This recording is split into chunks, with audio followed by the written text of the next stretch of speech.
had here in the bubble. They became the only team ever to come down from 3-1 deficits in a series twice in a single postseason. Jamal Murray just elevated his game to new heights.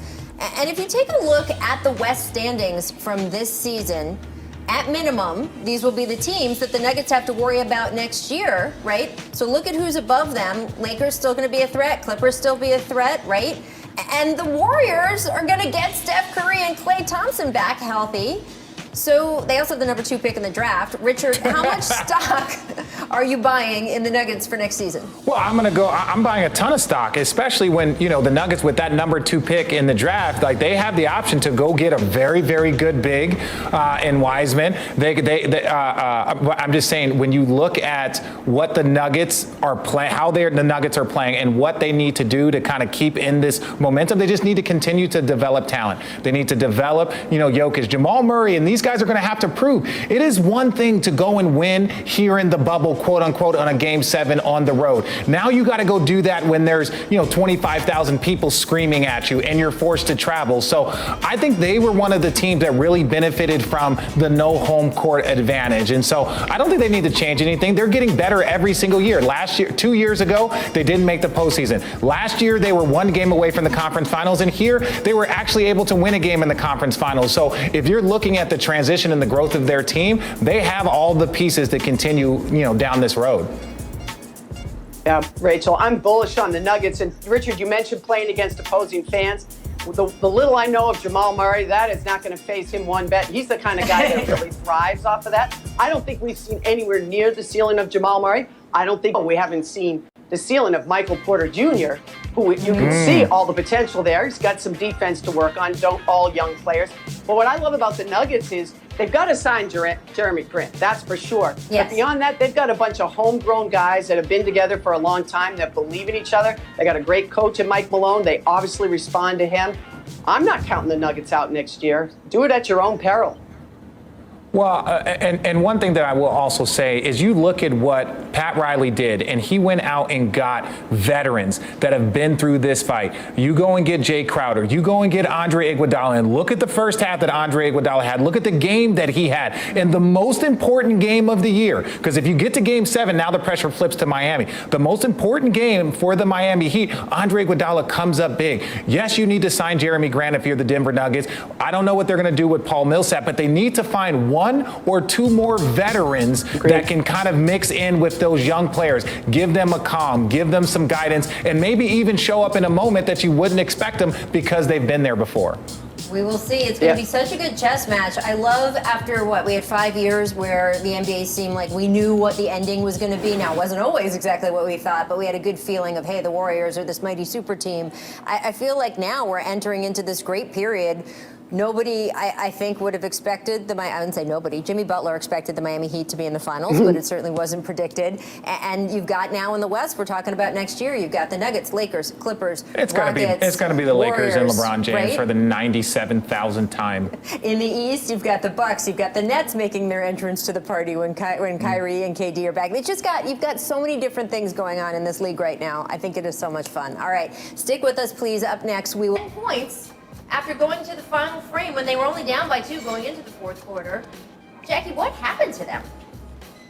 Well, I think it's fair to call it a Miami meltdown. I mean, what the Miami Heat did was behind Bam, they came right at them. And the Celtics panicked, Rachel and Richard. I couldn't believe it as I was watching it. They started to trail a little bit. They started firing up 3-pointers, trying to get it all back at once. That's something that a very young, inexperienced team does. I don't really consider the Celtics a young, inexperienced team. So I think for the very long off season that they're going to have, they're going to go back at that fourth quarter and wish they played it differently, especially on the offensive end. Now, I'm the president of the Marcus fan club. You know that, Rachel. I've watched this kid from his rookie on in. But when Marcus Smart takes 22 shots and Jaylen Brown only takes 17 and Kemba Walker only takes 15, your game plan isn't the right game plan. Jackie, I agree. One thing I also want to look at is that first quarter. You saw Jason Tatum get off to a slow start. A lot of it was just quick shots. There were not a lot of dribble penetration out to open shots. It was come up, one pass, maybe one swing. Right. Guys were teeing up. Now, they got off to a slow start, but ultimately they picked it up. But in the fourth quarter, it kind of went back to that. Not a lot of ball movement. One pass and shot. They just kept speeding up, and it just looked like they could never regain that rhythm. And you want to give Miami Heat credit, but ultimately you look at the way that Boston was shooting some of these shots early in the shot clock. It's almost like they were 10 points down, not like it was an even game, and they just couldn't get that rhythm. I agree.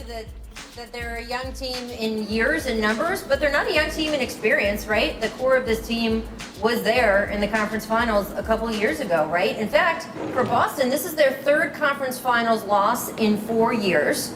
Now, on the bright side, first of all, you've gotten to 3 conference finals. That's pretty good. And it's also, of course, an improvement over the dysfunction of last season. Even after the loss, we heard the Celtics themselves sounding pretty upbeat about the team's future. Take a listen. We fought hard, man. That's all you can ask for. You want guys to compete at a really high level, and I'm just proud of all these guys. It's been a really fun year. I believed in this group. I think we were capable. We had more than enough to get the job done. And a lot of guys got so much better this year, even throughout the season. So much better from last season. So just to see guys continue to grow and get better, it's a lot of fun. We had a really good group, a young group, a talented group. That's only going to do nothing but improve.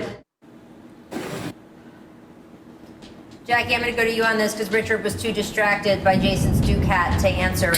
Where do the Celtics go from here, do you think? Do you think that there's a roster issue that they have to address, or do you think it's more mental and just how they execute? Well, I think they need to get another big. That, I think, is probably obvious to everyone. But I'm not. If I'm the Boston Celtics, I'm disappointed because I think if I'm the Celtics, I should have won this series. But going forward, all your pieces are in place. You're going to sign Jason Tatum to that max contract. Jaylen Brown's still under contract. You got Kemba for a while. Gordon Hayward, he's got a $32 million option. I don't think it's a stretch to say, of course, he's going to sign on for that. He's going to pick up that, yeah. He's going to take that. And, Gordon Hayward, to me, is important to this team.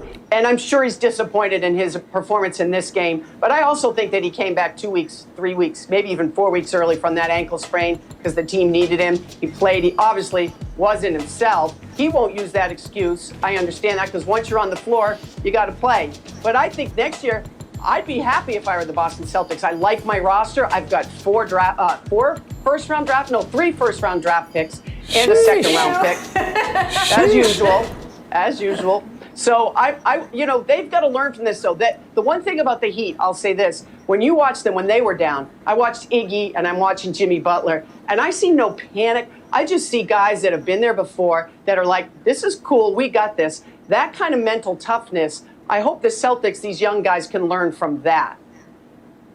That makes sense. I mean, Jackie, I do want to follow up with a roster question for you, though. To your point, Sure. We've known all year that the Celtics needed another big, right? And that they had the assets in terms of draft picks, but the feeling was that they would have to give up, say, a Gordon Hayward or someone else that they really depend on their roster to make a trade like that.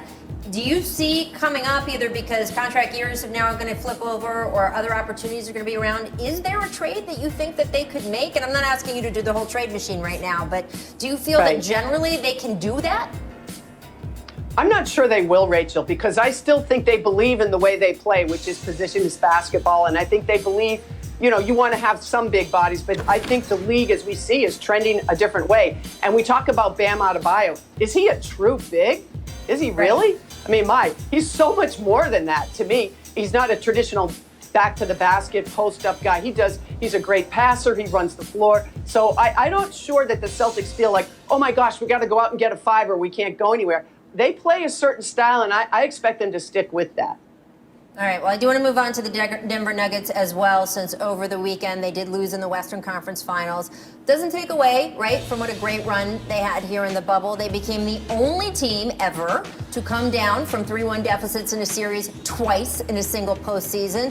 Jamal Murray just elevated his game to new heights.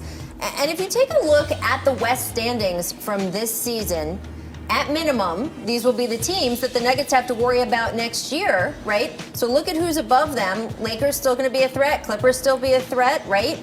And the Warriors are going to get Steph Curry and Klay Thompson back healthy. So they also have the number 2 pick in the draft. Richard, how much stock are you buying in the